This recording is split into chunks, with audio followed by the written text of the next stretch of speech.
I think I played well today. I think playing at this altitude and working quite hard on every shot with the numbers just to not make mistakes kept me sharp out there, and fell in a good rhythm quickly. Didn't make any putts the front, but then got a few to go off some good shots on the back and got the momentum going in the right direction. I was a bit surprised how much it played more difficult than I thought it would, and I can see now if you're off out there, you're going to really struggle because the rough is brutal. And it's going to be important to hit a lot of fairways the rest of the week. Was it good coming back here to competing again?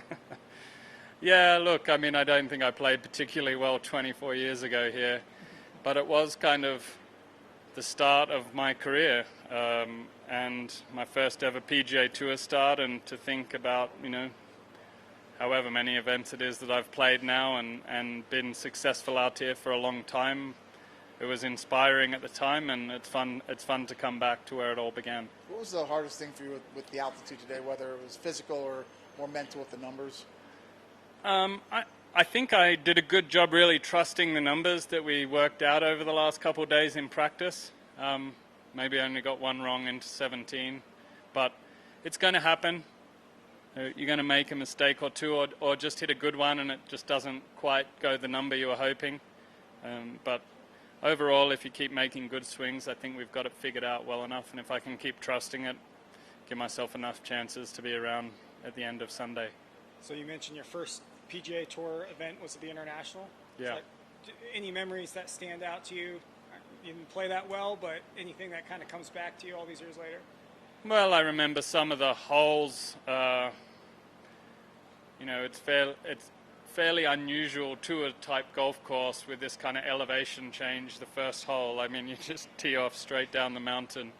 The 11th as well is a standout hole here, and that hasn't changed much since they redid the golf course. But I remember being around all the players that I'd looked up to my entire childhood. It was really the memories of being here and feeling really not prepared for it, to be perfectly honest.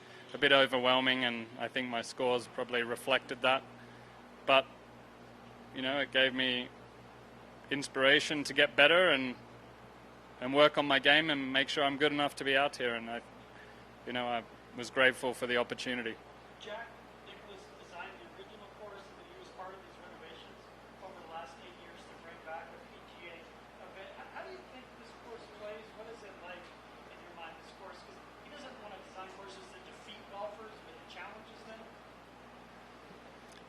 I think there are so many similarities to Muirfield Village, which has Jack Nicklaus's fingerprints all over it, and so does this place. With the elevation, they have to balance the distance well with, the proportions of the course. But I think they've done a very, very nice job with growing some rough. There's plenty of room to hit a fairway, but if you miss, you're really penalized to the right amount. And I think it played very well today. Hopefully there's no rain, because I think if it stays firm, it's really going to make us think a lot over the weekend. It's playing very well, and happy for the club that all the work they've put in on the course, got a PGA Tour event back here, and one that's a very important one in our season. You mentioned it playing a little harder than you thought it would. How so exactly? I guess when the gun goes off, it's not like Tuesday and every missed fairway leads to a quick bogey, it seems. And on Tuesday it was a little easier hitting fairways.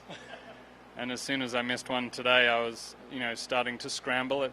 It can be quite tricky.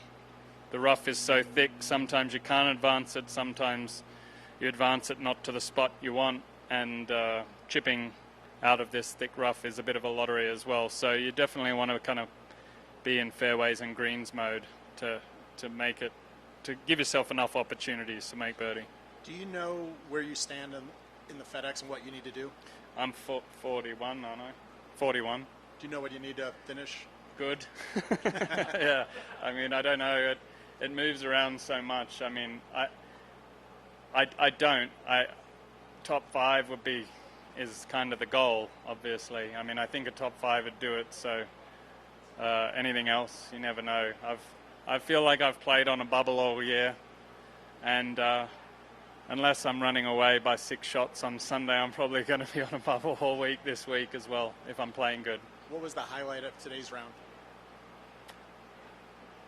I think my iron play really showed up.